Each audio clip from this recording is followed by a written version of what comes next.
Cubital fossa boundary বলবা base apex বেসটা হচ্ছে বাই দা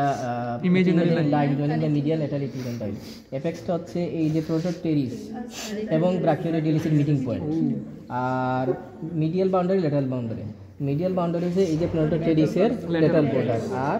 ল্যাটারাল বাউন্ডারি হচ্ছে মিডিয়াল বর্ডার দা ব্রাকিওরেডিয়ালিস তারপর রুফ ফ্লোর এগুলো রুফ তো skin superficial fossa deep fossa এগুলো কন্টেন্ট দেখানো লাগে না কন্টেন্ট তুমি জাস্ট দেখানো যায় হচ্ছে এই যে tendon of the biceps brachii এইদিকে ওই যে ব্রাকিয়াল আর্টারি টার্মিনাল পার্ট আর মিডিয়াল নার্ভটা বাকি কন্টেন্টগুলো তুমি মুখস্থ বলে ফেললে এখানে দেখানোর দরকার নেই আর তোমাদের তো রেডিয়াল নার্ভটা দেখা যায় না এখানে সব নার্ভই তো দেখলাম ওইটা ছাড়া রেডিয়াল নার্ভ আসলে এই যে এখান থেকে শুরু হবে তো শুরু হয়ে এখানে ডিপ হয়ে ওইদিকে চলে যায় কিন্তু ডিসকাশন করা হয় না প্রোফান্ডা ব্রাকাইয়ের সাথে ওইদিকে পিছনে প্রোফান্ডা ব্রাকাইয়ের সাথে একদম পিছনের দিকে চলে যায় আর এখানে যেটা তোমাদের তো কালকে থেকে না ভাই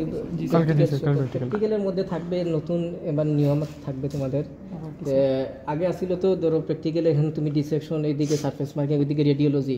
আলাদা আলাদা নেওয়া হয়তো কোনো কিছু মানে প্রশ্ন মানে ফিক্সড ছিল না জি স্যার বাইবাতে শুধু কার্ড আসছিল ফিক্সড এখন মানে প্র্যাকটিক্যাল ওইভাবে কার্ড বের হয়ে গেছে কার্ডটা বের হয়ে গেছে